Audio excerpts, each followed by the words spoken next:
Hi, this is the recorded lecture for Chapter 1. These are the slides. There are two parts in Chapter 1. There's Part A slides and the Part B slides. So Chapter 1 is just an orientation to the human body. And there's a section in the slides, Why This Matters, and a video that you can watch if you want to on your own. The video is on slide number 3. So if you want to go back to the slides that are posted, if you look on the left of your Blackboard course, it'll say chapter slides.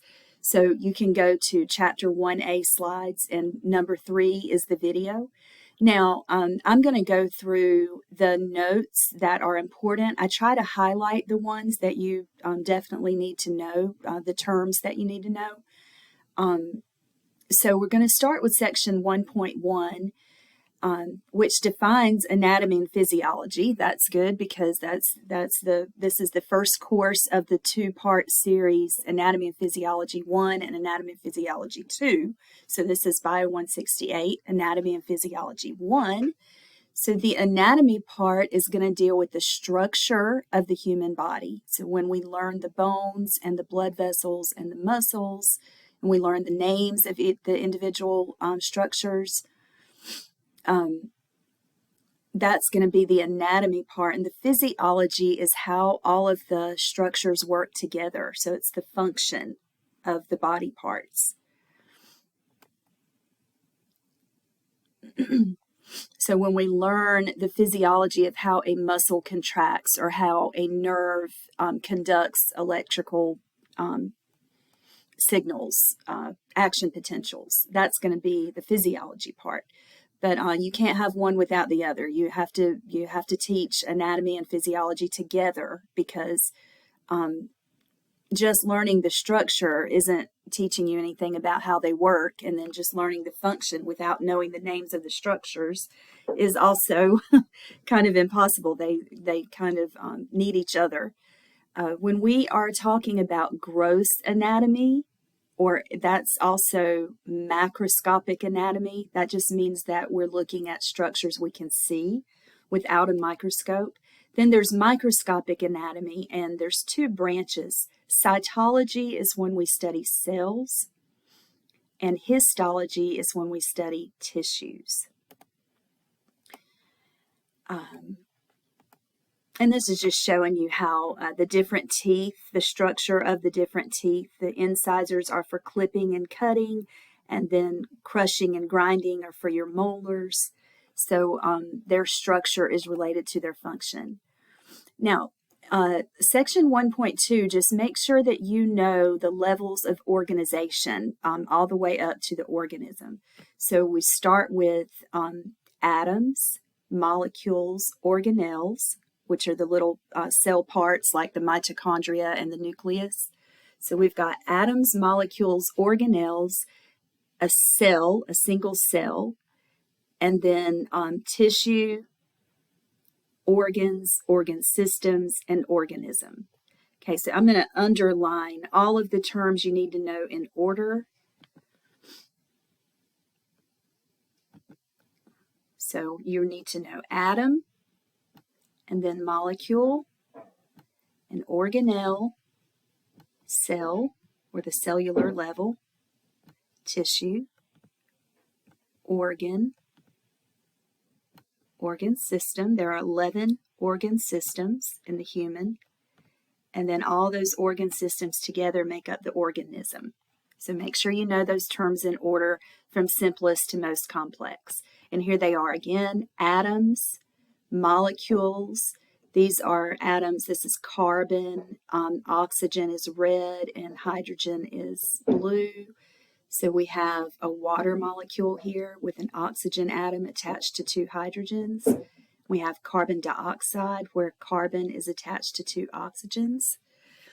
So those are our molecules. Here's an organelle. This is the mitochondria, found inside of a lot of different cells, but this particular cell is a smooth muscle cell. You find smooth muscle lining your digestive tract, lining your blood vessels, lining your respiratory airways, like your trachea and your bronchioles, your bronchi and your bronchioles. So this is the smooth muscle tissue that is found lining a blood vessel. The blood vessel is the organ. And then the organ system is the cardiovascular system, and all the 11 organ systems would make up the organism, shown here by this athlete. All right. Section 1.3 just lists the requirements for living things. Maintenance of life involves maintaining boundaries, such as with your plasma membrane and your skin. Movement, and that's not just movement as in movement of the organism, such as moving your arms and legs, but also movement as in movement of materials through your body. So movement of your blood, movement of your air through your airways, movement of the contents of your GI tract through your intestines, your digestive system. Excuse me. Responsiveness is how we respond to different stimuli: digestion, metabolism, excretion, which is like urination and sweat, reproduction, and growth. So maintaining boundaries is going to be separating the internal and external environment. So the plasma membrane separates the inside of the cell, called the cytosol or cytoplasm, from the external environment. The skin separates the entire organism from the environment. Movement is generated by the muscular system. The skeletal muscles can help move your body parts. Blood, the contents of your digestive system, and your urine are moved by smooth muscle, and also air is moved by smooth muscle. And contractility refers to movement at the cellular level, the contraction of a muscle cell, for example.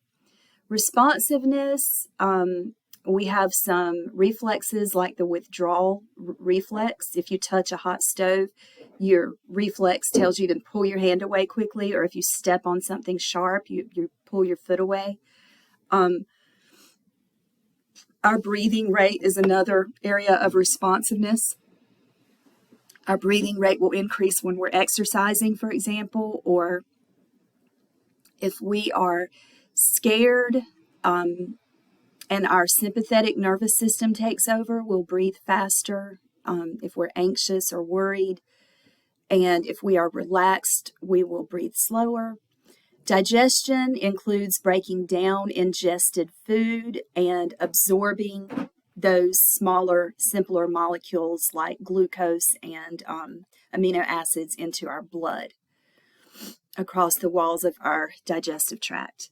Metabolism is defined as all the chemical reactions that occur in our body, and they're broken down into catabolism, which is all the breakdown reactions, and anabolism, which is all of the building or synthesis reactions.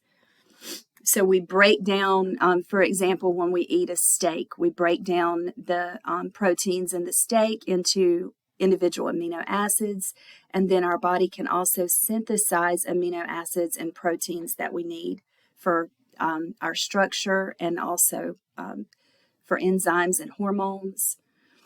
So that's metabolism, is all of the breakdown and synthesis reactions, catabolism and anabolism. And then excretion is removal of waste, which can include urea through urination. It can include carbon dioxide by breathing out. It can include feces from digestion. It can include what's not listed here, sweat, electrolytes and water. Reproduction. At the cellular level, reproduction involves mitosis, division of cells for growth or repair, and reproduction at the organism level is reproducing an offspring, a child. And growth is increase in size of a body part or an organism. Humans, as you know, humans are multicellular. We're composed of trillions of cells, and we're composed of 11 organ systems. The organ systems are this is just an example of how organ systems work together. Two organ systems that are dependent on one another is our cardiovascular system and our urinary system. Our blood pressure determines our filtration rate of our kidneys, and our kidney function also goes back and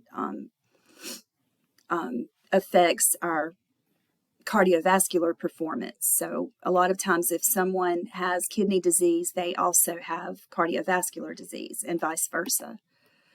Okay, so the 11 organ systems are the integumentary system, which includes the skin, the hair, the nails, and the glands. The skeletal system, which are our bones and our joints. The muscular system, which is referring to skeletal muscles that move, that are attached to our bones and move our skeleton. The nervous system includes the brain and the spinal cord and the nerves that are attached. Endocrine system consists of glands and organs that secrete hormones into the blood. So this one, a lot of times students aren't as familiar with. The pineal gland is located in the brain, and it produces melatonin. You may have heard of melatonin. You may have even taken over-the-counter melatonin to help you sleep. The pituitary gland, which produces many hormones that target other organs and glands. So let's see, the pituitary gland produces, for example, FSH, which is follicle stimulating hormone, LH, which is luteinizing hormone. Both of these cause different reactions in males and females, but in females, they lead to the production of estrogen and progesterone. The thyroid gland produces thyroid hormones, which regulate our metabolism. And also the thyroid gland produces calcitonin, which helps control calcium levels in our blood. The thymus is where T cells are matured, where T cells mature. But it also produces hormones for the endocrine system. The adrenal glands sit on top of the kidneys and produce adrenaline or epinephrine and cortisol, some of the stress hormones. The pancreas produces insulin and glucagon that regulate blood glucose levels. And the testes and ovaries, testes produce testosterone, ovaries produce estrogen, for example. So that's the endocrine system, produces hormones. The cardiovascular system includes the heart, the blood vessels, and the blood. The lymphatic system, here's where the thymus, which is also part of the endocrine system, is also part of the lymphatic system and immunity. So the thymus, the bone marrow, the spleen, the lymph nodes. The respiratory system is going to be your nasal cavity, pharynx or throat, the larynx, which contains your voice box, the trachea or windpipe, the airways, which are the bronchi and the bronchioles, and then your lungs. Your digestive system will start with your mouth, your oral cavity. Food will enter your esophagus, and then into your stomach and your intestines, rectum, and anus. So that's our digestive system. Our urinary system is kidneys, ureters, urinary bladder, and urethra.